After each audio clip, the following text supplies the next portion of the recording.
ప్రభునందు ప్రేమైన సంఘ బిడ్డలకు, దేవుని పిల్లలకు ఈ ఉదయకాల సమయంలో ప్రభువైన యేసుక్రీస్తు నామములో అందరికీ వందనాలు తెలియజేస్తూ ఉన్నాను.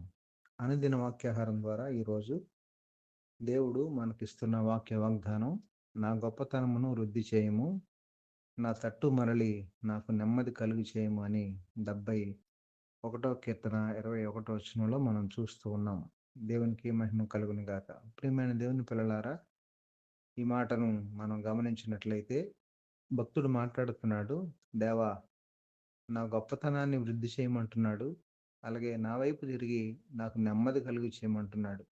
అంటే దేవుని మీద ఆధారపడినప్పుడు, దేవుని మీద విశ్వాసం ఉంచినప్పుడు, దేవుడిచ్చినటువంటి ఆశీర్వాదాన్ని వృద్ధి చేయమని భక్తుడు ప్రభువుని అడుగుతున్నాడు. అంతేకాదు, నా జీవితంలో ఉన్న ప్రతి పరిస్థితులను చక్కబెట్టి నాకు నెమ్మది కలుగు చేయమని అంటున్నాడు. దేవునికి మహిమ కలుగును గాక.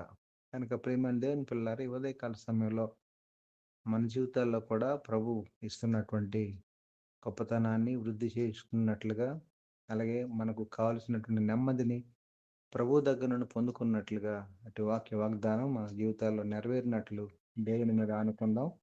అట్టి కృప దేవుడు తన పిల్లలమైనటువంటి మనకు దయచేయను గాక. ఆమేన్. పరిశుద్ధుడైన మా దేవ, ప్రేమ గల మా తండ్రి, ఉదయకాల సమయంలో మరొకసారి నీ నామానికి వందనాలు, స్తోత్రాలు చెల్లిస్తున్నాం ప్రభువా. ఈరోజు మీరు మాకు ఇచ్చిన వాక్య వాగ్దానాన్ని బట్టి నీకు వందనాలు తండ్రి. ఈ యొక్క వాక్యం అందరి జీవితాల్లో నెరవేర్పులోకి రావడానికి తగిన విశ్వాసాన్ని అందరికి కలుగు చేయండి. ఈరోజంతా నీ పిల్లలకు మీరే తోడుగా ఉండి సహాయం చేసి నడిపించండి.